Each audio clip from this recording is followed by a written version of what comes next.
بسم الله الرحمن الرحيم. الحمد لله نحمده ونستعينه ونستغفره ونؤمن به ونتوكل عليه ونعوذ بالله من شرور أنفسنا ومن سيئات أعمالنا. من يهده الله فلا مضل له ومن يضلله فلا هادي له. ونشهد أن لا إله إلا الله وحده لا شريك له. ونشهد أن سيدنا ومولانا محمدا عبده ورسوله صلى الله عليه وعلى آله وأصحابه وبارك وسلم تسليما كثيرا. أما بعد فأعوذ بالله من الشيطان الرجيم. بسم الله الرحمن الرحيم. يا أيها الذين آمنوا اتقوا الله وكونوا مع الصادقين. قال النبي صلى الله عليه وسلم: ألا إن التقوى ملاك الحسنات، أو كما قال النبي عليه الصلاة والسلام. رب اشرح لي صدري ويسر لي أمري واحلل عقدة من لساني يفقهوا قولي. اللهم صل على سيدنا مولانا محمد في أول كلامنا. اللهم صل على سيدنا مولانا محمد في أوسط كلامنا. اللهم صل على سيدنا مولانا محمد في آخر كلامنا. معزز اسلامی خواتین، اللہ تبارک تعالیٰ نے کلام پاک میں ارشاد فرمایا: وَمَا خَلَقْتُ الْجِنَّ وَالْإِنسَ إِلَّا لِيَعْبُدُونَ. میں نے انسان اور جنات کو صرف میری عبادت کے لیے پیدا کیا. دنیا میں جو انسان آیا اللہ کی عبادت کرنے کے لیے، آخرت کی تیاری کرنے کے لیے، قبر کی تیاری کرنے کے لیے، ہمارے اعمال، ہمارے کرتوت، ہمارے رویے سے پتہ نہیں لگتا کہ ہم آخرت کی، قبر کی تیاری کرنے والے ہیں، جہنم سے بچنے کی فکریں کرنے والے ہیں، جنت کے اندر محلات بنانے کی فکریں کرنے والے ہیں. صبح سے شام تک، شام سے صبح تک، گرمی کے موسم میں، سردی کے موسم میں، روشنی میں، اندھیرے میں، انفرادی زندگی میں، اجتماعی زندگی میں، شادی سے پہلے، شادی کے بعد، غریبی میں، امیری میں، ہر ایک یہی کوشش کرتا ہے کہ میری دنیا بن جائے، مجھے سائٹ مل جائے، مجھے اپارٹمنٹ مل جائے، مجھے کرایہ آ جائے. اللہ تعالیٰ نے کلام پاک میں ارشاد فرمایا: جب دنیا نوازی جاتی ہے، مال و دولت دی جاتی ہے، فَيَقُولُ رَبِّي أَكْرَمَنِ. انسان کہتا ہے کہ اللہ میرے ساتھ عزت کا معاملہ کر رہا ہے. یہ کافرانہ سوچ ہے. غریبی، امیری، بھوک، پیٹ بھر کر کھانا، صحت، بیماری، حالات کا آنا، بیماریوں کا آنا، شفا کا آنا، یہ سب وقتی چیزیں ہیں. یہ مقصد زندگی نہیں ہے. انسان کے دنیا میں آنے کا مقصد اللہ کے عذاب سے دنیا میں بھی محفوظ رہے، قبر میں بھی محفوظ رہے، محشر میں بھی محفوظ رہے، اور جہنم کے عذاب سے بچ کر جنت کے اندر اپنے منزلیں بنائیں اور اپنا محل بنائیں. چونکہ دنیا کے بیشتر لوگ دنیا پر محنت کرتے ہیں. ہم وقتی طور پر نماز پڑھ کر، مستورات کے بیان میں آ کر ہمارے دل میں شیطان یہ وسوسہ پیدا کرتا ہے اور لوگ تو نماز نہیں پڑھتے، ہم تو پڑھ رہے ہیں، وہ فجر نہیں پڑھتے، ہم تہجد پڑھ رہے ہیں، وہ ظہر نہیں پڑھتے، چاشت اشراق اور اوابین ہم پڑھ رہے ہیں۔ شیطان دھوکے میں، مغالطے میں، کنفیوژن میں رکھ کر انسان کو گمراہی میں مبتلا کرتا ہے۔ ہماری زندگی کا اوڑھنا بچھونا، ہماری زندگی کا مقصد، ہمارے سانس لینے کا مقصد، ہماری جوانی کا مقصد، ہمارے جاگنے کا مقصد، ہمارے بڑھاپے کا مقصد، ہمارے اٹھنے بیٹھنے کا مقصد، ہمارے تاریکی میں مقصد، اجالے میں مقصد اللہ کو راضی کرنا ہے اور عبادت کرنا ہے۔ جتنی فکریں دنیا بنانے میں ہوتی ہیں، صحت کے بنانے میں، جوانی کو برقرار رکھنے کی فکریں، بالوں کو سفید ہونے سے بچانے کی فکریں، یہ فکریں آخرت کے تعلق سے ہونی چاہیے۔ اصل ہماری منزل آخرت ہے اور قبر ہے۔ یہ تو دنیا ایک راستہ ہے، اور پتہ چل جاتا ہے کہ کوئی آدمی اگر تیاری کرتا ہے، احرام لے رہا ہے، سفر کے ساز و سامان کھانے پینے کے لے رہا ہے، سوٹ کیس اور کٹ کو تیار کر رہا ہے، تو پوچھنے والا پوچھتا ہے کہ جناب والا کہاں کا سفر ہے، کہاں تشریف لے جا رہے ہیں؟ وہ کہتا ہے کہ عمرے کا سفر ہے، حج کا سفر ہے۔ عمرے کا سفر عموماً 15 دن کا ہوتا ہے تو توشہ اور کٹ چھوٹی ہوتی ہے، اور حج کا سفر 40-45 دن کا ہوتا ہے تو کٹ بڑی ہوتی ہے، ساز و سامان زیادہ ہوتے ہیں۔ اچھا سمجھ میں آتا ہے کسی گھر کے اندر پینٹنگ واشنگ کی جا رہی ہے، گھر کی تجدید نو کی جا رہی ہے، سنوارا جا رہا ہے، مزین کیا جا رہا ہے، کیوں صاحب بہو آنے والی ہے، بیٹی ودا ہونے والی ہے، تیاریوں سے پتہ چلتا ہے۔ کھانا پک رہا ہے، غریبوں میں تقسیم ہو رہا ہے، ہاں والد صاحب کا انتقال ہوئے 20 دن ہو گئے، مہینہ ہو گیا، ان کے ایصال ثواب کے لیے کھانا پکا کر تقسیم کیا جا رہا ہے۔ پتہ چلتا ہے نا، عورت گھر میں بیٹھی بٹھائی برقع پہنتی ہے، پتہ چلتا ہے کہ یہ کہیں جانے کی تیاری کر رہی ہے، تو ہر چیز کو پتہ چلتا ہے۔ اسکول کا یونیفارم بچہ پہنتا ہے تو سمجھ میں آتا ہے کہ صاحب یہ اسکول جانے والا ہے، اسکول کا وقت ہو چکا ہے۔ اور گھر کے مرد حضرات ٹوپی پہنتے ہیں، جبہ پہنتے ہیں، ابھی جمعہ کا وقت ہو رہا ہے، نماز کا وقت ہو رہا ہے، اس کی تیاری ہو رہی ہے۔ تو چیزوں کو دیکھ کر، ظاہرات کو دیکھ کر پتہ چلتا ہے کہ کس چیز کی تیاری کس حساب سے ہو رہی ہے۔ سفر چھوٹا ہے تو چھوٹی تیاری، سفر بڑا ہے تو بڑی تیاری۔ گھر کے مرد حضرات گورنمنٹ کے محکموں کے ملازم ہیں، جہاں یونیفارم پہنا جاتا ہے، وہ یونیفارم پہن رہے ہیں، سمجھ میں آ گئی بات کہ ابھی ڈیوٹی کو جانے والے ہیں۔ تو اس طریقے سے ہماری زندگی کے کس عمل سے پتہ لگتا ہے کہ ہمیں فکر ہے کہ قبر کے اندر ہماری پسلیاں نہ ملے، ہماری قبر کے اندر کیڑے مکوڑے اور زہریلے جانور مسلط نہ کیے جائیں، ہماری قبر کے اندر منکر نکیر آئیں تو 3 سوالوں کا صحیح جواب دے دیا جائے۔ قیامت کا وہ ہولناک منظر جب سورج ایک نیزے کے قریب ہوگا اور نفسی نفسی کے عالم میں ہوں گے انسان، سیدنا عیسیٰ نبینا علیہ الصلاۃ والسلام روتے روتے قیامت کے منظر سے خوف زدہ ہو کر اللہ سے کہیں گے، اللہ تو مجھے بچا لے، میں مریم کے بارے میں کچھ نہیں جانتا۔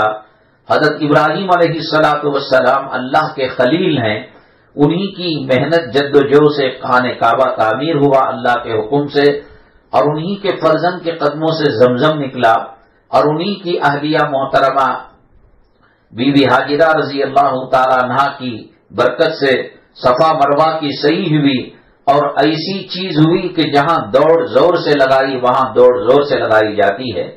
مینا میں ان کی یاد ہے، مزدلفہ عرفات ان کی یادوں سے وابستہ ہیں۔ لبیک اللہم لبیک لبیک لا شریک لک لبیک کہا جاتا ہے۔ ابراہیم علیہ السلام کا زمانہ یاد آ جاتا ہے۔ ایسے ابراہیم علیہ السلام قیامت کی ہولناکی کو دیکھ کر رونے لگتے ہیں، اللہ سے کہتے ہیں اللہ بس مجھے نجات دے دے، میں باپ آزر کے بارے میں کچھ نہیں جانتا۔ پیغمبر، اولیاء، ابدال، اقطاب جنہوں نے کبیرہ گناہ تو دور کی بات، صغیرہ چھوٹا گناہ بھی نہیں کیا تھا، وہ قیامت کی ہولناکی اور قیامت کے منظر اور قیامت کی پریشانی کو دیکھ کر وہ رونے لگیں گے۔ حضرت سفیان ثوری رحمت اللہ علیہ ایک بزرگ ہیں۔ ثور کے معنی بیل کے آتے ہیں۔ آپ نے نام سنا ہوگا غار ثور۔ نبی کریم صلی اللہ علیہ وسلم ہجرت فرماتے ہوئے اس پہاڑ کی اونچائی پر ایک غار ہے جو دیکھنے میں بیل کے سوراخ کی طرح دکھتا ہے، بیل کا نقشہ نظر آتا ہے دور سے، اس کو غار ثور کہہ دیا گیا۔ ان کا نام ہے سفیان ثوری، مانے بیل والے، بیل کی طرح۔ اصل یہ تھا کہ ایک مرتبہ بھول سے انہوں نے داواں کو مسجد کے اندر رکھ دیا۔ اللہ تبارک تعالیٰ نے فرشتے کے ذریعے سے ندا لگائی، اے سفیان کب سے تو بیل اور جانور ہو گیا؟ کیا تجھے تمیز نہیں ہے کہ مسجد میں داخل ہوتے وقت کون سا پیر رکھنا چاہیے اور مسجد سے باہر ہوتے ہوئے کون سا پیر رکھنا چاہیے؟ بتائیے، نماز کو چھوڑا نہیں تھا، روزے کو چھوڑا نہیں تھا، حرام کا مال کھایا ہوا نہیں تھا، اللہ کو ناراض کرنے والا کوئی بڑا کام نہیں کیا، یہ کوئی بڑی چیز نہیں ہے۔ انسان غلطی میں، مغالطے میں کہیں خیال ہوتا ہے سیدھے پیر کے بجائے داواں پیر رکھ دیا، ٹوائلٹ کے اندر داواں پیر پہلا رکھنا چاہیے، بھول کر رکھ دیا، اللہ سے معافی مانگ لی، معاملہ ختم ہو گیا۔ لیکن اللہ کے ولی تھے، اللہ کے قریبی بندے تھے، اللہ کو یہ بات بھی پسند نہیں تھی کہ میرا نیک بندہ یہ چھوٹی سی بھول کرے۔ ان کے بارے میں آتا ہے جب وہ استنجا کیا کرتے تھے، پیشاب کیا کرتے تھے تو خون نکلا کرتا تھا۔ تمام حکیموں کو، تمام ڈاکٹروں کو، تمام جو ہے دیسی علاج کرنے، ناٹی علاج کرنے والوں کو بلایا، کوئی نہیں پکڑ سکا۔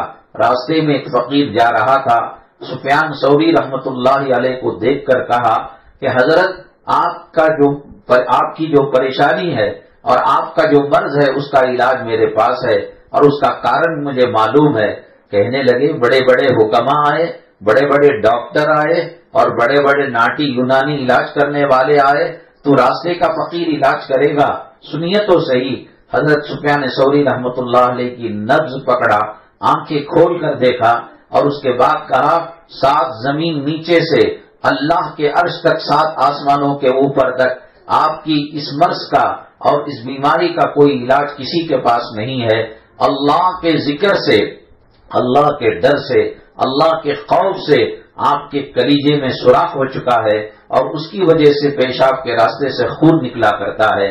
ان کی زندگیوں کا مقصد خدا کا خوف تھا، ان کی زندگیوں کا مطلب اللہ کو راضی کرنا تھا، قبر کے عذاب سے بچنا تھا۔ میری مائیں اور بہنیں، حدیث پاک میں آتا ہے اللہ کے نبی جناب محمد الرسول اللہ صلی اللہ علیہ وسلم نے ارشاد فرمایا، مرنا تو برحق ہے، موت کس کو نہیں آتی؟ موت فرشتوں کو بھی آئے گی، موت انسانوں کو بھی آئے گی، امیروں کو آئے گی، حاکموں کو آئے گی۔ ہم کتنا بھی بھاگیں موت سے، موت ہمارا پیچھا کر کر ہم کو دبوچ لے گی۔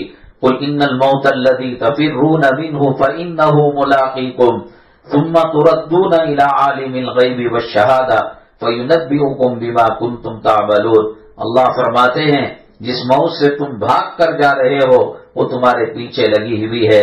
بیوی کو موت آتی ہے، خامن دیکھتا رہ جاتا ہے، ایک سانس دے نہیں پاتا، ایک زندگی کا لمحہ چھین نہیں پاتا۔ موت اللہ کے ہاتھ میں ہے، زندگی اللہ کے ہاتھ میں ہے اور مرنا برحق ہے۔ آپ غور کیجئے گا، اگر آپ کی عمر 25 سال ہے، 30 سال ہے، 50 سال ہے، مڑ کر دیکھیے گا کتنے لوگ مر کر اس زمین کے پیوند خاک ہو گئے اور زمین کے اندر مدفون ہو گئے۔ اللہ کے نبی صلی اللہ علیہ وسلم نے فرمایا انسان مرتا ہے تو سب سے پہلے اس کا مال اس سے الگ ہو جاتا ہے اور قبر تک اس کے رشتہ دار اعزاء اقارب جاتے ہیں، بیوی مرتی ہے، ماں مرتی ہے، اولاد کندھے پر رکھ کر جنازہ اٹھا کر لے جاتے ہیں اور قبر کے حوالے آ کر کے آتے ہیں، منہا خلقناکم وفیہا نعیدکم کے ڈھیرے ڈال کر آ جاتے ہیں۔ مال تو چھوٹ گیا اور قبر کے اندر ڈال کر رشتہ دار بھی گھر واپس آ جاتے ہیں، اس کے ساتھ جو جانے والی چیز ہے وہ نیک اعمال ہیں۔ انسان نے زندگی کے اندر کیا کیا اور کیا کرنا چاہیے وہ سب چیزیں اس کے ساتھ ہو کر چلی جاتی ہے۔ وہ کائنات کا بے وقوف انسان ہے جس کو پاگل کتے نے کاٹ لیا ہے یا سانپ نے ڈس لیا ہے یا بے وقوف پاگل بچھو نے ڈنک مار لیا ہے، کہ جو مال رہ جاتا ہے، جو رشتہ دار پیچھے رہ جاتے ہیں، ان کے لیے محنت کی جاتی ہے۔ آج صبح سے لے کر شام تک جو محنتیں کی جاتی ہیں، مال کو بڑھانے کے لیے کی جاتی ہیں، بلڈنگیں خریدنے کے لیے کی جاتی ہیں، پراپرٹی بنانے کے لیے کی جاتی ہیں، انسان کو اپنا پتہ نہیں۔ اللہ کے نبی جناب محمد رسول اللہ صلی اللہ علیہ وسلم نے فرمایا، میں ایک سلام پھیرتا ہوں تو دوسرے سلام کی گارنٹی نہیں ہے، دوسرے سلام کی ضمانت نہیں، ہو سکتا ہے اس درمیان ملک الموت آ کر میری روح کھینچ کر چلے جائے۔ میرے مرنے کے بعد بیوی کا کیا ہوگا، میرے مرنے کے بعد لڑکوں کا کیا ہوگا، بہو کا کیا ہوگا، بیٹیوں کا کیا ہوگا۔ وہ سوچنے کے بجائے جو بہو بیٹیاں پیچھے رہ جاتی ہیں، جو مال پیچھے رہ جاتا ہے، ہم کیا مال کمائیں گے، ہم کتنی زمین پائیں گے، کتنے اپارٹمنٹ بنائیں گے۔ وہ سکندر جس نے آدھی دنیا سے زیادہ دنیا کو فتح کیا تھا اور اس کا بادشاہ بنا تھا، جب مرا تو اس نے وصیت کی کہ اس کے ہاتھ جنازے کے باہر کر دیے جائے۔ علماء نے کہا اس وصیت پر عمل نہیں کیا جا سکتا، یہ شریعت کے مزاج سے ہٹی ہوئی وصیت ہے۔ انسان کو کفن کے اندر اس کے ہاتھ پیر رکھے جاتے ہیں، یہ کیسا کہہ رہا ہے کہ جنازے کے باہر خالی ہاتھ رکھ دیے جائے۔ سکندر نے کہا کہ میں دنیا کو یہ پیغام دینا چاہتا ہوں کہ آدھی دنیا سے زیادہ جس دنیا پر فتح کا جھنڈا لہرایا، آج وہ قبر میں جا رہا ہے تو خالی ہاتھ جیسے دنیا میں آیا تھا ویسے خالی ہاتھ جا رہا ہے۔ نبی کریم صلی اللہ علیہ وسلم نے فرمایا، بے وقوف ہے وہ انسان جو اپنی آخرت ایسے لوگوں کے لیے خراب کرے جو لوگ نہ قبر میں ساتھ دیتے ہیں نہ آخرت میں ساتھ دیتے ہیں۔ عیسیٰ علیہ السلام جیسی شخصیت حضرت مریم کے بارے میں پلڑا جھاڑ لیتی ہیں اور کہتی ہیں، اللہ مجھے پناہ دے دے، مجھے آزادی دے دے، مجھے جہنم سے نجات دے دے۔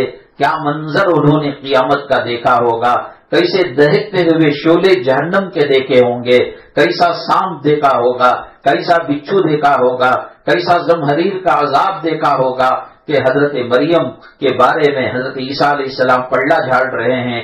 قرآن کہتا ہے، یوم یفر المرء من اخیہ وامہ وابیہ وصاحبتہ وبنیہ، بھائی بہن سے، بہن بھائی سے، خامن بیوی سے، بیوی یہ سب رشتے انگوٹھے کے گھانٹی کے بننے تک ہیں، اور جیسے ہی روح نکلتی ہے یہ رشتے ختم ہو جاتے ہیں، یہ برادریاں ختم ہو جاتی ہیں، یہ تعلقات ختم ہو جاتے ہیں۔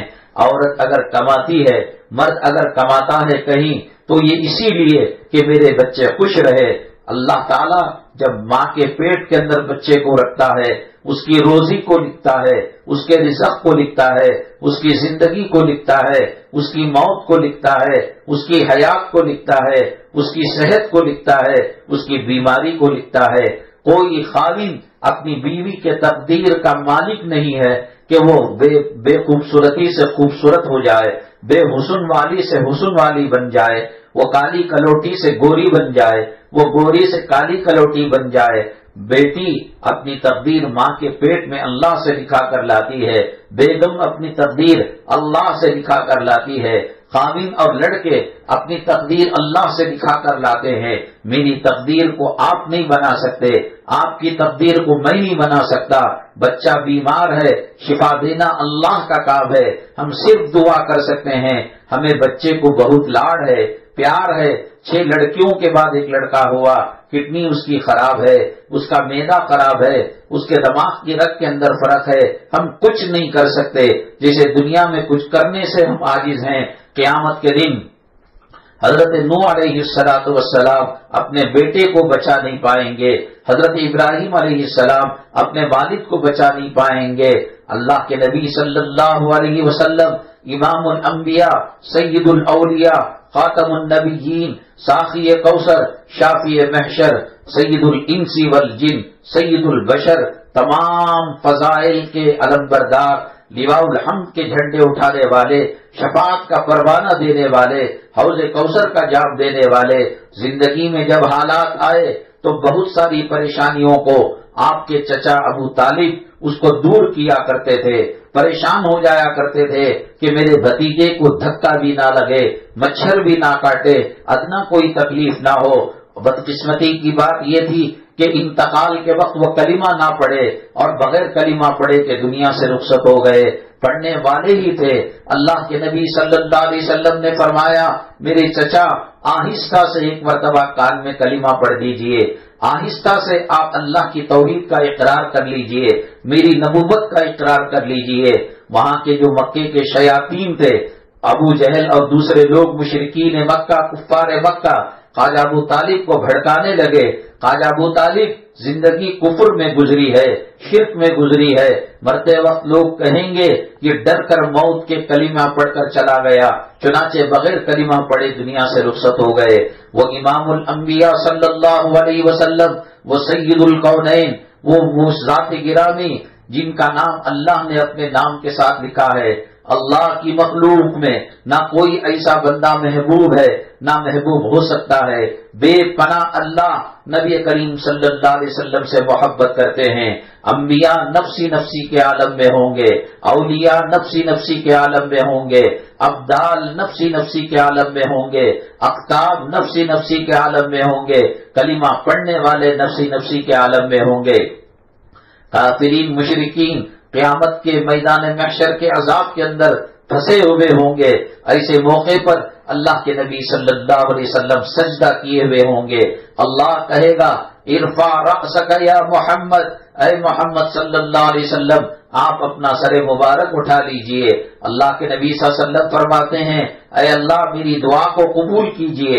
ہم جو ہے تب سر اٹھائیں گے, اللہ فرمائیں گے سل تعطا, اے محمد صلی اللہ علیہ وسلم مانگیے آپ کو دیا جائے گا.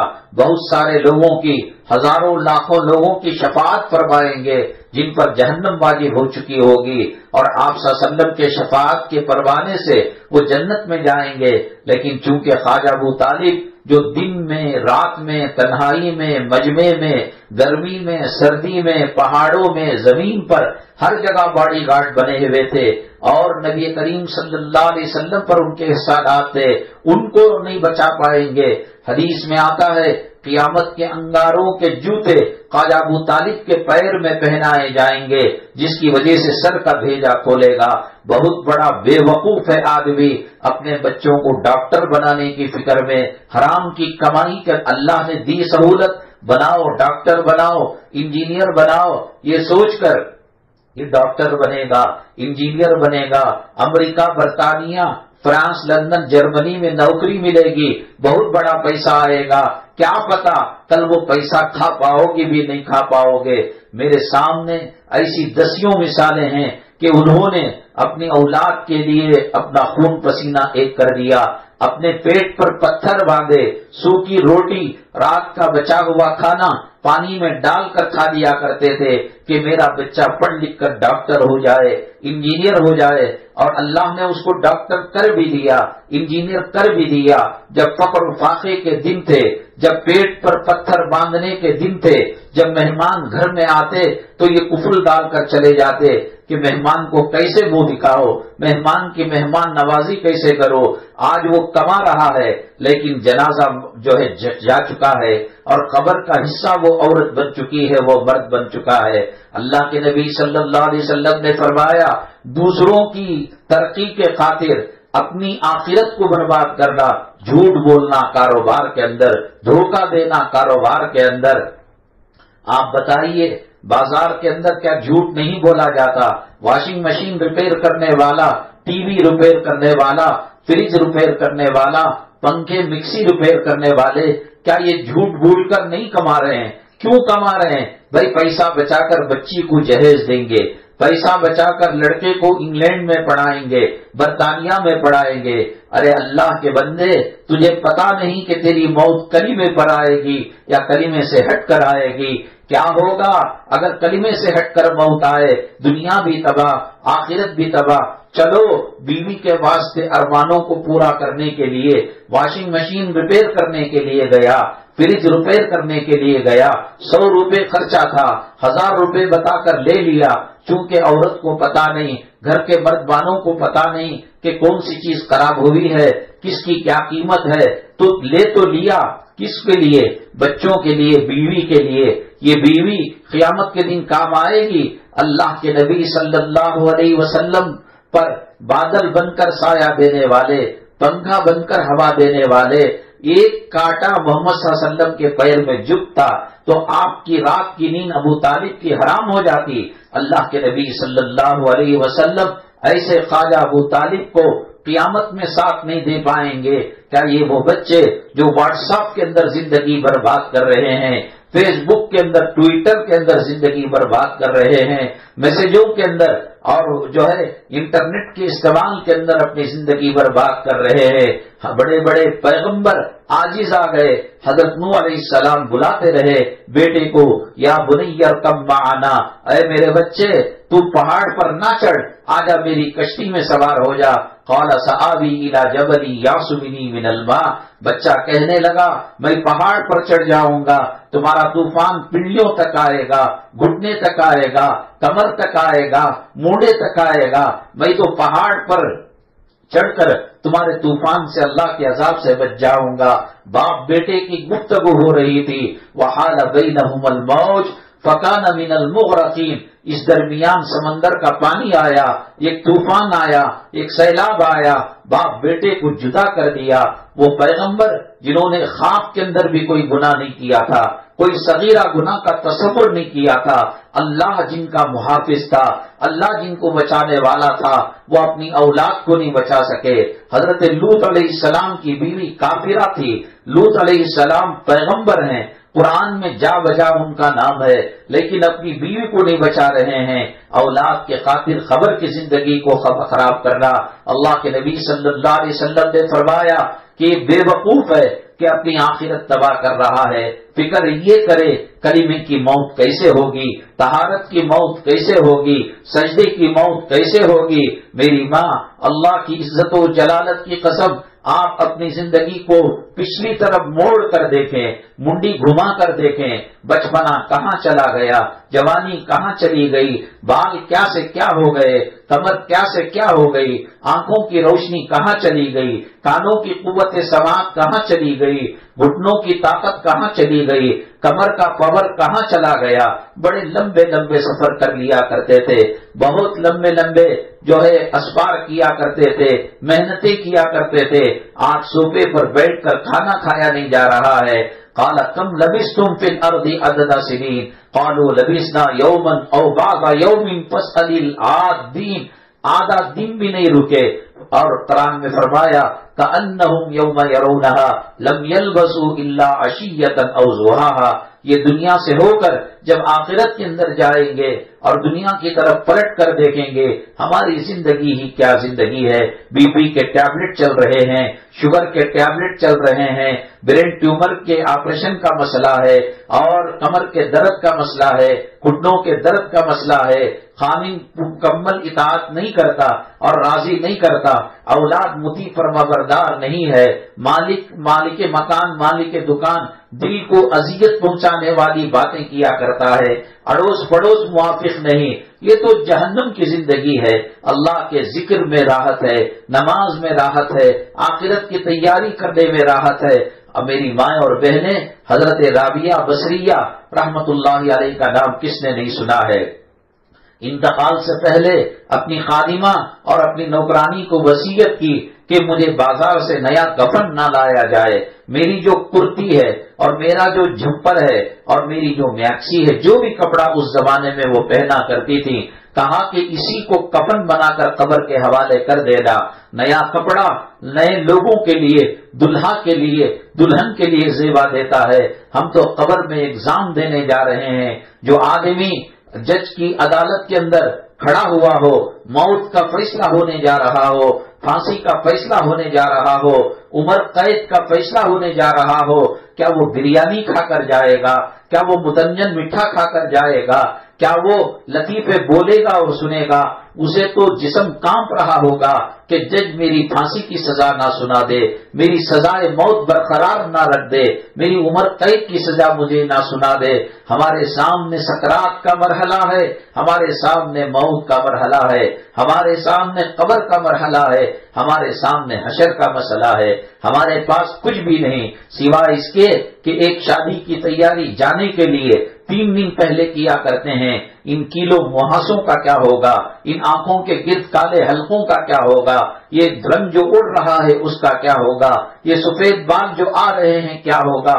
اللہ تعالیٰ فرماتے ہیں شیبن السماء منفطر بہ، قیامت آئے گی تو قیامت کی ہولناکی سے جوان بوڑھے ہو جائیں گے، بچے بوڑھے ہو جائیں گے، اور اتنی ہولناکی ہوگی، ہوش و حواس کھو جائیں گے۔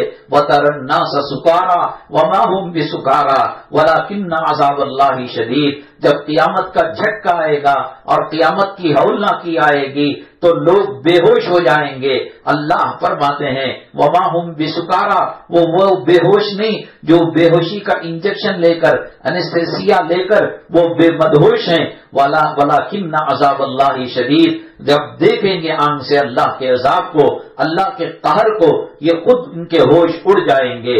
اذا زلزلت الارض زلزالها واخرجت الارض اثقالها وقال الانسان ما لها، جب زمین کو خوب جھٹکے دیے جائیں گے تو انسان کہے گا اے زمین کیا ہو گیا ہے تجھے، تیرے اوپر اپارٹمنٹ قائم کیا تھا ہم نے، بلڈنگیں بنائی تھی، تالاب بنائے تھے، کنویں بنائے تھے، بورویل بنائے تھے، ہاؤس خانہ بنایا تھا، تفریح کا پارک بنایا تھا۔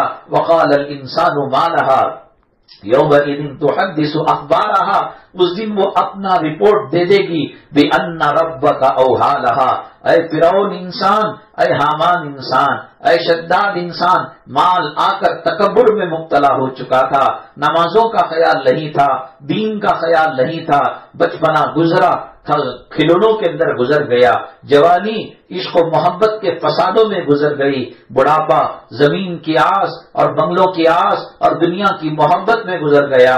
وقال الانسان ما لها یومئذ تحدث اخبارها بأن ربک اوحی لها یومئذ یصدر الناس، آپ کو فرصت ملے واٹس ایپ سے، فیس بک سے، ٹویٹر سے، الیکٹرانک میڈیا سے، اللہ کا کلام پڑھ کر دیکھیے وہ قیامت کے بارے میں کیا کہتا ہے، وہ نماز کے بارے میں کیا کہتا ہے، وہ سکرات کے بارے میں، وہ موت کی سختی کے بارے میں کیا کہتا ہے۔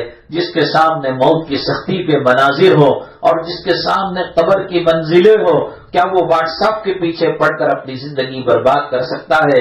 ہمارے گھر کے بچے چھوٹے گیموں کے اندر اپنی زندگی برباد کر رہے ہیں، میڈیم کلاس کے بچے ٹویٹر کے اندر، فیس بک کے اندر، واٹس ایپ میں چیٹنگ کر کر اپنی جوانی کو برباد کر رہے ہیں۔ وقت بہت کم ہے اور سفر بہت لمبا ہے۔ حضرت سیدنا علی کرم اللہ وجہہ نبی کریم صلی اللہ علیہ وسلم کے داماد ہیں، حضرت سیدہ فاطمہ الزہرا رضی اللہ تعالیٰ عنہ کے خاوند ہیں، حضرت حسن کے ابا ہے، حضرت حسین کے ابا ہیں۔ کئی مرتبہ اللہ کے نبی صلی اللہ علیہ وسلم جب گھر کے اندر فقر و فاقہ آتا، حضرت علی پریشان ہو جاتے، بچے بھوک سے بلبلاتے، بیگم بھوک کی وجہ سے، فاقے کی وجہ سے چہرہ زرد پڑ جاتا، ہونٹوں پر پپڑیاں سوکھ جاتی اور گھر کے اندر ایک دانہ کھانے کے لیے نہ ہوتا۔ اللہ کے نبی صلی اللہ علیہ وسلم تسلی کے لیے فرماتے اما ترضا یا علی، اے علی کیا تو اس بات سے راضی نہیں کہ تو تیرے گھر والے جنت میں میرے گھر کے سامنے رہے، جس کا جنت میں گھر بن چکا ہو، جو حضرت فاطمہ حسنین کے ساتھ وہ جنت کی منزل میں نبی کی منزل کے پڑوس کے اندر رہتا ہو اور سامنے رہتا ہو۔ حضرت معاویہ رضی اللہ تعالیٰ عنہ فرماتے ہیں مسجد میں ایک مرتبہ دیکھا یتململو، ایسے ململ کر رہے تھے، ایسے تڑپ رہے تھے جیسے کسی کو زہریلا سانپ نے کاٹ لیا ہو اور بچھو نے ڈنگ مار دیا ہو۔ حضرت علی نبی کے داماد ہیں، حضرت علی حضرت فاطمہ کے خاوند ہیں، حضرت علی حسنین کے ابا ہیں، حضرت علی خلفائے راشدین میں ہیں، حضرت علی ان 10 صحابہ میں ہیں جنہیں موت سے پہلے جنت کی بشارت دے دی۔ حضرت علی وہ ہیں رضوان اللہ علیہ اجمعین جن کے گھر کا پتہ جنت میں اللہ کے نبی صلی اللہ علیہ وسلم نے فرمایا میرے گھر کے سامنے تمہارا گھر ہوگا۔ وہ آج کس بات کو رو رہا ہے، کس بات سے تڑپ رہا ہے؟ فرماتے ہیں صحابی جیسے زہریلا سانپ ڈس لیتا ہے آدمی تڑپنے لگتا ہے، مچلنے لگتا ہے۔ اللہ کے دربار میں تڑپ رہے تھے، اللہ کے دربار میں رو رہے تھے، اللہ کے دربار میں گڑ گڑا رہے تھے۔ اے علی، آپ کی کوئی نماز بھی قضا نہیں ہوئی، آپ نے زکات کے اندر کوئی اونچ نیچ کا معاملہ نہیں کیا، آپ نے کسی بندے کا دل نہیں دکھایا، آپ نے حقوق اللہ اور حقوق العباد کا حق پورا ادا کیا۔ آپ نبی کے داماد ہیں، سب صحابہ کے ناموں کے ساتھ رضی اللہ عنہ، عمر رضی اللہ عنہ، ابو بکر رضی اللہ عنہ، عثمان رضی اللہ عنہ، عائشہ رضی اللہ عنہا، اسماء رضی اللہ عنہا، لیکن حضرت علی کو رضی اللہ عنہ نہیں کہتے۔ کرم اللہ وجہہ الکریم، اللہ نے آپ کے چہرے کو کرامت سے نوازا اور شرافت سے نوازا، اس لیے کہ دوسرے لوگ بت پرستی وغیرہ میں مبتلا ہو کر بعد میں ایمان لائے تھے۔ حضرت علی رضی اللہ تعالیٰ نبی کریم صلی اللہ علیہ وسلم کی پرورش میں تھے، بچپنے سے کبھی انہوں نے بت کو پوجا نہیں کی، بت کے سامنے ماتھا نہیں ٹکایا، اس لیے ان کے نام کے ساتھ کرم اللہ وجہہ الکریم ہے۔ اتنی فضیلتوں والا ایسا روتا ہے، ایسا تڑپتا ہے۔ پوچھتے ہیں صحابی کیا پریشانی ہے؟ اللہ کے عذاب کا ڈر ہے، قبر اور سکرات کا ڈر ہے، موت کی آفت کا ڈر ہے، موت کی پریشانی کا ڈر ہے۔ جن کے منزلیں جنت میں بن چکی تھیں، جو نبی کے داماد تھے، جو فاطمہ سیدۃ نساء اہل الجنہ اور جو حسنین جن کے بارے میں اللہ کے نبی صلی اللہ علیہ وسلم نے فرمایا سیدہ شباب اہل الجنت الحسن والحسین، میری ماں آج کس چیز کی تیاری ہو رہی ہے؟ شادی کے گھر میں شادی کی تیاری ہوتی ہے، عمرے کے گھر میں عمرے کی تیاری ہوتی ہے، حج کے گھر میں حج کی تیاری ہوتی ہے۔ انگلینڈ، آسٹریلیا، برطانیہ میں ڈیوٹی کو جانے والے ان کی تیاری ہوتی ہے۔ کیا تیاری کر رکھی ہے ہم نے قبر کے لیے؟ کیا تیاری کر رکھی ہے ہم نے آخرت کے لیے؟ میری ماں، انسان کی نیکیاں اور انسان کے نیکیوں کی حالت میں جو جسم میں قمیص ہوتی ہے اس کا مقام کیا ہے، اس کا مرتبہ کیا ہے، آپ اندازہ لگائے۔ رابعہ بصریہ رحمت اللہ علیہا نے کہا اپنی کام والی خادمہ سے کہ میرے مرنے کے بعد کفن نہیں دینا، وہی کرتا جسے میں پہن کر تہجد کی نماز پڑھا کرتی تھی اس کو اس کے ساتھ میرے ساتھ دفن کر دینا اور وہی کفن بنا کر دفن کر دینا۔ فرماتی ہیں تدفین کے بعد، انتقال کے کچھ مہینوں بعد میں نے اپنی مالکن رابعہ بصریہ رحمت اللہ علیہ کو خواب میں دیکھا۔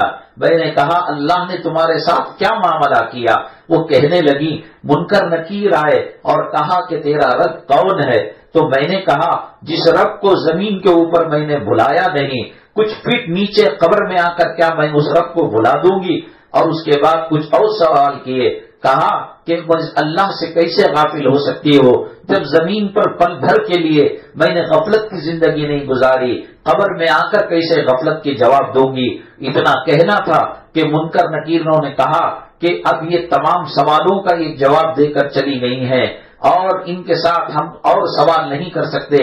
حد نگاہ تک میری قبر کو چوری کر دیا گیا اور پھر قبر کے اندر جنت کی کھڑکی کو کھول دیا گیا۔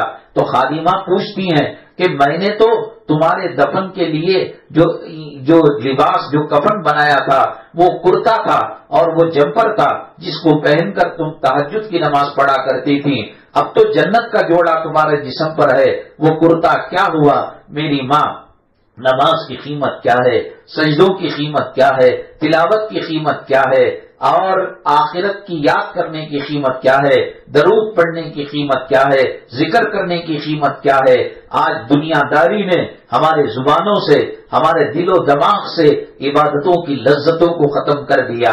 آج ہمیں برگر کھانے میں مزہ آتا ہے، آج ہمیں ہوٹل کے کھانوں میں مزہ آتا ہے، آج فیشن ہو گیا ہے کہ ہفتے میں ایک مرتبہ بازاروں میں جا کر ہوٹلوں کے اندر کھانا کھایا جائے۔ اللہ کے نبی صلی اللہ علیہ وسلم نے فرمایا کھلے بازاروں میں کھلا ہو کر کھانا یہ ادنا درجے کی دلیل ہے، یہ نچلے پن کی دلیل ہے۔ آج وہ چیز فیشن ہو گئی، وہ بے پردہ جاتی ہے، بچیاں بے پردہ، بہو بے پردہ، ہوٹل کے تمام غیر محرم گھور گھور کر دیکھتے ہیں۔ ہماری عقل پر پردہ پڑ چکا ہے۔ ایک نماز کی قیمت، آج نماز پڑھتے ہوئے لذت نہیں آتی، آج بیانوں کی محفل میں لذت نہیں آتی، آج قرآن اور اذان سن کر لذت نہیں آتی۔ کیوں نہیں آتی؟ ہم نے دنیا کو سینے سے لگا لیا ہے، دنیا کو دل میں بسا لیا ہے، دنیا کو خون کے قطرے قطرے کے اندر ہم نے جگہ دے دی ہے۔ جہاں دنیا ہوتی ہے وہاں آخرت نہیں آتی، جہاں دنیا کی محبت ہوتی ہے وہاں قرآن کی لذت نہیں ملتی۔ حضرت رابعہ بصریہ سے کہا کہ جو کرتا تھا وہ کرتا تو جسم پر نہیں ہے، جنت کا لباس پہنی ہوئی ہے۔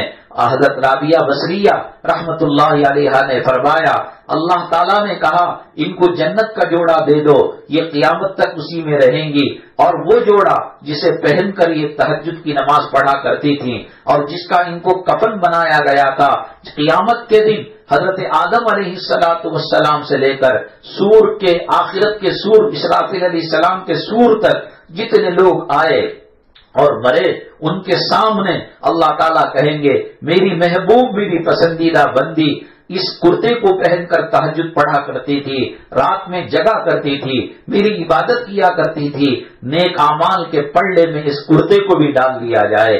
میری ماں تو نے نیکی کی قدر کو نہیں جانا، تو نے قرآن کی قدر کو نہیں جانا، تجھے یہ پتا ہے بیوٹی پارلر کے اندر مہندی لگانے کی قیمت کیا ہے، بالوں کو سنوارنے کی قیمت کیا ہے، کبھی اس موت کو سنوارنے کی فکر کی ہے، کبھی قبر کو سنوارنے کی فکر کی ہے۔ حضرت سعد ابن معاذ رضی اللہ تعالیٰ عنہ صحابی رسول صلی اللہ علیہ وسلم ہے، انتقال ہو جاتا ہے، اللہ کے نبی صلی اللہ علیہ وسلم فرماتے ہیں سعد ابن معاذ کے انتقال پر اللہ کا عرش بھی کام گیا، اللہ کا عرش بھی ہل گیا اور آسمان کے تمام فرشتے رنجیدہ ہو گئے اور غمزدہ ہو گئے۔ اللہ کے اتنے محبوب بندے تھے، اتنے پسندیدہ بندے تھے، اللہ کا عرش بھی کام گیا، فرشتے بھی جو ہے آنکھوں سے آنسو بہانے لگے، اور بعض روایتوں میں آتا ہے 70,000 فرشتے حضرت سعد ابن معاذ کی نماز جنازہ پڑھنے کے لیے آئے۔ جب ان کو دفن کیا گیا اللہ کے نبی صلی اللہ علیہ وسلم نے فرمایا خبر کسی کو چھوڑتی نہیں ہے، نہ میری بیٹی کو، نہ میری بہو کو، نہ نیک کو، نہ بد کو، ہر ایک کو قبر ان کی پسلیاں ملانے کا کام کیا کرتی ہے۔ وہ سعد ابن معاذ جو 70,000 فرشتوں نے جن کی نماز جنازہ پڑھی، نبی نے پڑھائی، صحابہ نے آمین کہی اور اللہ کا عرش ہل گیا، قبر نے اس کے ساتھ معاملہ سخت کیا، اللہ کے نبی صلی اللہ علیہ وسلم نے دعا کی اور پھر وہ تنگی قبر کی دور ہو گئی۔ ہم مریں گے، کون دعا کریں گے؟ ہم مریں گے، بچوں کو اس حالت میں کیا کر رکھا ہے کہ وہ قل ہو اللہ پڑھ کر ہمیں ایصال ثواب کرے۔ ہم نے ڈاکٹری کی ڈگری دے دی، ہم نے انجینئرنگ کی ڈگری دے دی، ہم نے پیسہ کمانے کی ATM مشین تو بنا دیا، لیکن کیا اس لائق بھی ہے کہ وہ نانی کو، وہ دادی کو، وہ ماں کو، وہ بیٹی بہن کو یاد کر کر کلام پاک پڑھ کر ایصال ثواب کر سکے، آیت کریمہ کر سکے؟ نہیں، اب وہ ماں کے جانے کے بعد زیورات کی تقسیم کی فکر میں لگا ہوا ہے، جوروں کی غلامی کرتے ہوئے ماں کے زیورات کو جوروں کے گلے میں دیکھنا چاہتا ہے۔ کاش ہم دیندار بناتے۔ اور تو اور میری مائیں اور بہنیں، حضرت زینب رضی اللہ تعالیٰ عنہ نبی کریم صلی اللہ علیہ وسلم کی صاحبزادی ہیں۔ نہ وہ زمانہ واٹس ایپ کا زمانہ تھا، نہ ٹی وی سیریل کا زمانہ تھا، نہ ڈرامے کا زمانہ تھا، نہ سنیما کا زمانہ تھا، نہ عشق و معاشقے کا ماحول تھا۔ خیر القرون قرنی ثم الذین یلونہم ثم الذین یلونہم، زمانے میں بہترین تقوی کا زمانہ میرا زمانہ ہے۔ ایک طرف صدیق نظر آتے تھے، دوسری طرف فاروق نظر آتے تھے، تیسری طرف عثمان کی حیا نظر آتی تھی، چوتھی طرف حضرت علی کا علم نظر آتا تھا، پانچویں طرف حضرت خالد بن ولید کی شجاعت نظر آتی تھی، اور جو ہے چھٹویں طرف عبد الرحمن ابن عوف کا مال نظر آتا تھا۔ تقوی طہارت کا ماحول تھا، جبرائیل اللہ کی آیتوں کو لاتے تھے، نبی کریم صلی اللہ علیہ وسلم کی خوشبو سے مدینے کی گلی گلی، مکے کی گلی گلی مہک جاتی تھی، معطر ہو جاتی تھی، اور آنے والا نابینا بھی پہچان لیتا تھا کہ اس گلی سے میرے آقا محمد صلی اللہ علیہ وسلم گزرے ہیں۔ عورت صنف نازک ہے، انہوں نے کوئی کام نہیں کیا۔ جب قبر کے اندر حضرت زینب رضی اللہ تعالیٰ عنہا کو ڈالا گیا اور مٹی سے ڈھک دیا گیا، اللہ کے نبی جناب محمد الرسول اللہ صلی اللہ علیہ وسلم کے آنکھوں میں آنسو ٹپکنے لگے، آپ کے گال اور آپ کے کلے تر بتر ہو گئے، داڑھی تر بتر ہو گئی، جیسا بارش کے اندر چہرہ بھیگ جاتا ہے۔ پھر کچھ ہی لمحے میں نبی کریم صلی اللہ علیہ وسلم کے چہرے پر مسکراہٹ آ گئی۔ صحابہ کرام نے عرض کیا اے اللہ کے نبی صلی اللہ علیہ وسلم یہ رونے کی وجہ کیا تھی، یہ مسکرانے کی وجہ کیا تھی؟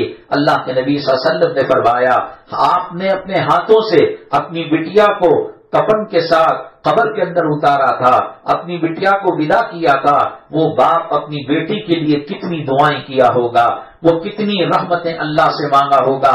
اللہ کے نبی صلی اللہ علیہ وسلم فرماتے ہیں قبر کے اندر جب میری بیٹی کو رکھا گیا تو جن و انسان کے علاوہ تمام مخلوق اگر دیکھ سکتی تو دیکھتی، ایک قبر نے میری بیٹی کے پسلیوں کو دبا دیا۔ نبی کریم صلی اللہ علیہ وسلم کی صاحبزادی ایک نماز نہیں چھوٹی ہوگی، ایک تہجد نہیں چھوٹی ہوگی، کبھی شاخانین کے دل کو دکایا نہیں ہوگا، اولاد کو جنت کے راستے میں چلایا ہوگا۔ نہ ٹی وی تھی، نہ واٹس ایپ تھا، نہ فیس بک تھا، نہ ٹویٹر تھا، نہ بھگانے کا ماحول تھا، نہ بے پردگی کا ماحول تھا، نہ بے حیائی کا ماحول تھا۔ ایسے زمانے میں نبی کی صاحبزادی، رسول اللہ صلی اللہ علیہ وسلم کی صاحبزادی، ہم نے کیا تیاری کر رکھی ہے؟ نبی تھے، دعا کر لی اپنی بیٹی کے واسطے، قبر کشادہ ہو گئی، ہمیں قبر دبائے گی۔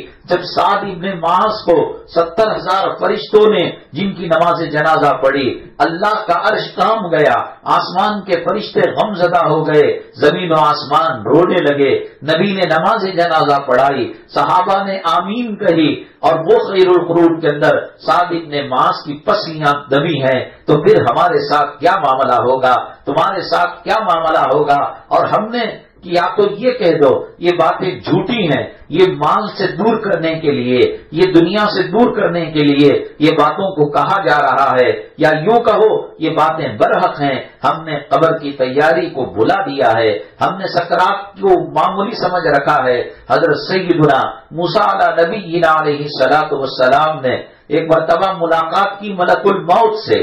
ملک الموت وہ فرشتہ ہے جو انسانوں کی روح کو قبض کیا کرتا ہے، انسانوں کی روح کو نکالا کرتا ہے۔ پوچھا اے موسیٰ جب کسی انسان کی روح نکالتے ہیں تو انسان کو کیا محسوس ہوتا ہے، کیسے درد ہوتا ہے؟ حضرت موسیٰ علیہ الصلوۃ والسلام سے ملک الموت نے کہا آپ برداشت نہیں کر پائیں گے، آپ جو ہے اس کو دیکھ کر قابو میں نہیں رہیں گے۔ کہا کہ آگ جلاؤ۔ آگ کو جلایا گیا اور ایک بڑا برتن اور ایک بہت بڑا دیگچا اس کے اوپر رکھ دو۔ اتنا تبایا گیا، اتنا جلایا گیا کہ وہ دیگچا سرخ ہو گیا انگاروں کی طرح۔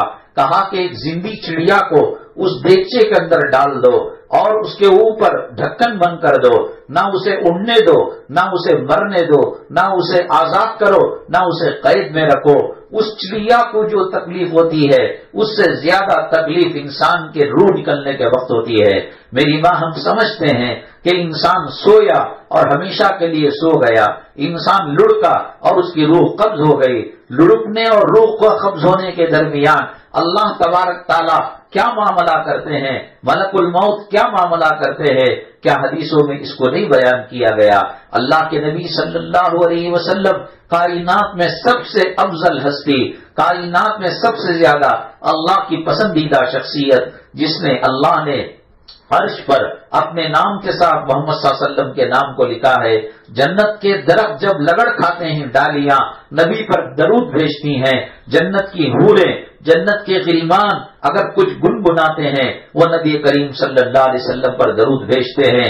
امی جان عائشہ صدیقہ رضی اللہ تعالیٰ عنہ کی مانڈی پر اپنا سر مبارک رکھا ہوا ہے، سکرات کی کیفیت طاری ہے، لکڑی کے برتن کے اندر پانی رکھا ہوا ہے، اس پانی کو اپنے چہرے انور پر ملتے اور کہتے اللہم اعنی علی سکرات الموت، اے اللہ موت کی سختی برداشت نہیں ہوتی۔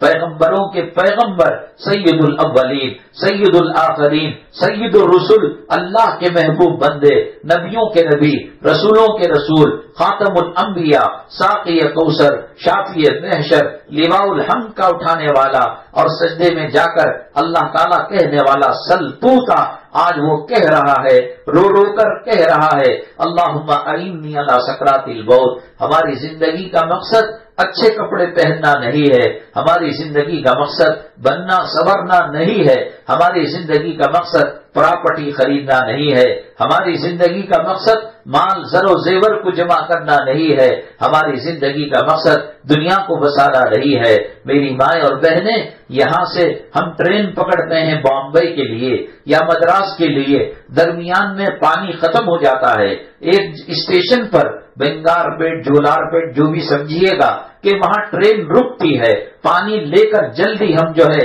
اپنی بوگی میں آ جاتے ہیں، اپنے سیٹ پر آ جاتے ہیں۔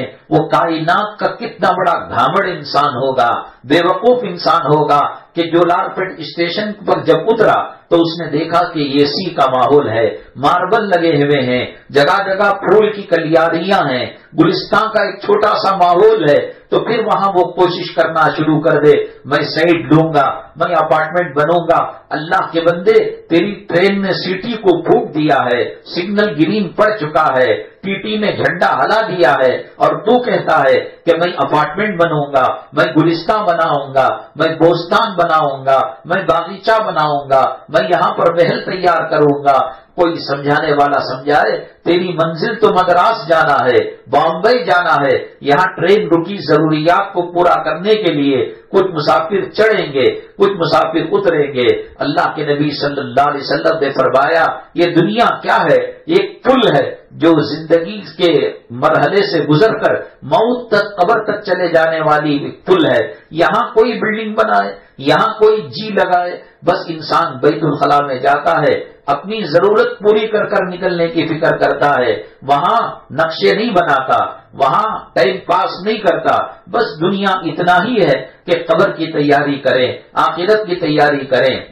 اگر جو سفر کی تیاری نہیں کرتا وہ مسافر سفر کے اندر پریشان ہو جاتا ہے، منزل مقصود پہنچ کر پریشان ہو جاتا ہے۔ جو آخرت کا مسافر ہے اس نے قبر کی تیاری نہیں کی، قبر میں پریشانی ہوگی، آخرت میں پریشانی ہوگی۔ حضرات صحابہ کرام رضوان اللہ علیہم اجمعین، انہوں نے یہ ماحول بنا رکھا تھا کہ کبھی دنیا سے انہوں نے دل نہیں لگایا، مال سے دل نہیں لگایا۔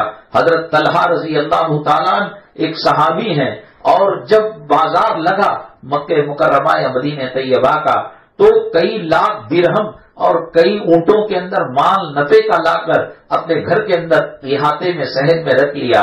بیگم نے کہا سفر کر کے آئے ہو، کھانا کھا لو۔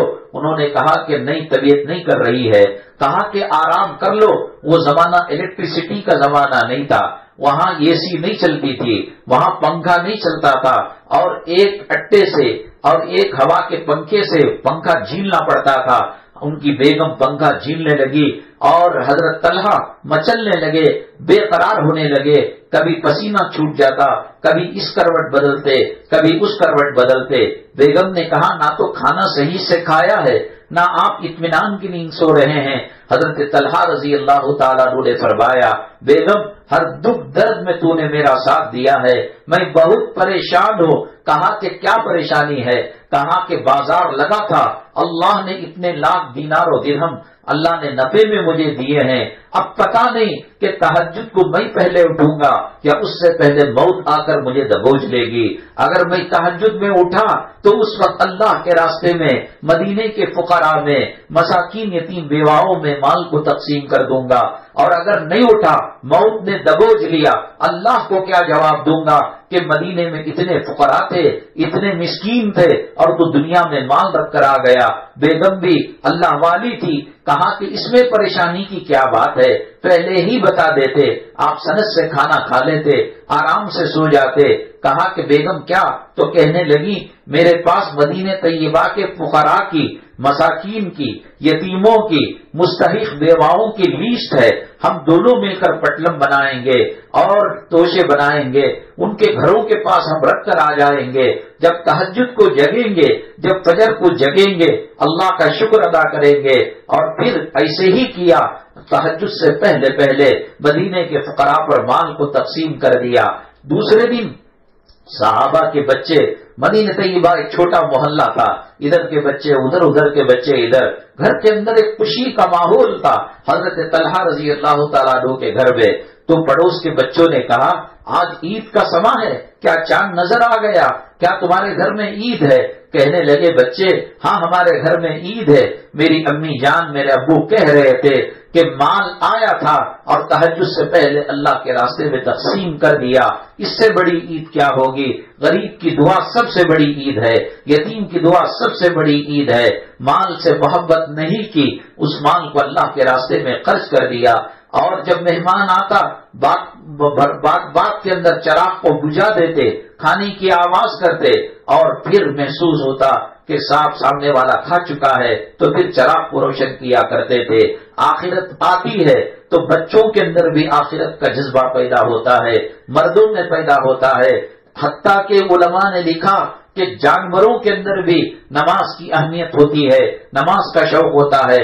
مدینہ طیبہ میں ایک صحابی اونٹ پال رہے تھے اور انہوں نے آ کر شکایت کی یہ اونٹ رات کو سونے نہیں دیتا، پریشان کرتا ہے۔ اللہ کے نبی صلی اللہ علیہ وسلم نے کہا کہ جاؤ اس اونٹنی کو لے کر آؤ۔ لایا گیا، اللہ کے نبی صلی اللہ علیہ وسلم کو معجزے کے طور پر اونٹ کی زبان دے دی اور اونٹ کی زبان سمجھنے کی توفیق اللہ نے دے دی۔ کہا کہ کیوں ستاتے ہو مالک کو، بیچارہ دن بھر محنت مزدوری کر کے تھکا ہوا رہتا ہے۔ اونٹ رو کر کہنے لگا ہاں اللہ کے نبی مجھے معلوم ہے میرا مالک تھکا ہارا آتا ہے اور چور چور بدن میں سو جاتا ہے، مجھے ڈر ہے کہ کہیں تہجد اس کی چھوٹ نہ جائے، کہیں اس کی فجر کی نماز چھوٹ نہ جائے، اس لیے اس کو جگانے کے لیے ساری رات میں آواز کرتا رہتا ہو کہ کہیں گہری نیند سو کر تہجد سے غافل نہ ہو جائے، فجر کی نماز سے غافل نہ ہو جائے۔ ایک وقت وہ تھا ہمارے تقوی طہارت کا اثر، ہمارے خدا کے خوف کا اثر، ہماری نمازوں کی محبت کا اثر، جانور بھی خیال کیا کرتے تھے۔ میں نے بتایا تھا کہ ایک بزرگ نے کتے سے کہا کہ تو بہت اچھا وفادار ہے، مالک کے ساتھ اور مالک کے گھر کے ساتھ وفاداری کرتا ہے، لیکن دو خصلتیں تیری پسند نہیں، ایک دیواروں پر استنجا کرتا ہے اور دوسرے فقیروں کو دیکھ کر بھوکتا ہے۔ کتے نے کہا کہ اس لیے میں دیواروں پر استنجا کرتا ہوں کہ زمین سجدے کی جگہ ہے، اللہ کے نبی صلی اللہ علیہ وسلم کی امت کے لیے ساری زمین کو مسجد بنا دیا گیا، کہیں وہ اس جگہ پر استنجا کرو جہاں کوئی مومن کی پیشانی سجدے کے لیے زمین سے لگ جائے، اس کے خیال سے میں نہیں کرتا۔ کہا کہ ٹھیک ہے فقیروں کو کیوں بھوکتے ہو؟ کہا اللہ کو چھوڑ کر یہ مخلوق سے بھیک مانگا کرتے ہیں، یہ ادا ان کی مجھے پسند نہیں آتی، جتنا مخلوق سے مانگنے میں روتے ہیں گڑ گڑاتے ہیں، اس سے کم میں اللہ راضی ہو جائے گا، ان کو مالدار ہو جائے گا۔ ایک وقت وہ تھا کہ تقوی طہارت کا اثر گلی کے جانوروں پر تھا، آج ہماری نمازوں کا اثر ہمارے قابندوں پر نہیں ہے، ہماری اولاد پر نہیں ہے، ہمارے اڑوس پڑوس پر نہیں ہے۔ رسمی نمازیں ہو رہے ہیں، رسمی روزے ہو رہے ہیں، اور میری مائیں اور بہنیں امت کی حالت کتنی تباہ کن ہے، امت کی حالت کتنی قابل افسوس ہے، قابل رحم ہے۔ اب سوائے اللہ کی طرف رجوع کرنے کے، اللہ کے دربار کی طرف رونے دھونے کے اور توبہ کرنے کے، معافی مانگنے کے اور کوئی صورت نہیں اور کوئی شکل نہیں۔ کوئی ہمیں بچا نہیں سکتا اللہ کے علاوہ، کوئی ہماری نہیں سنتا اللہ کے علاوہ۔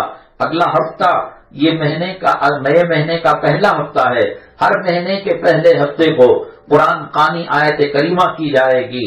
کون کہتا ہے ہمارے گھر میں پریشانی نہیں ہے؟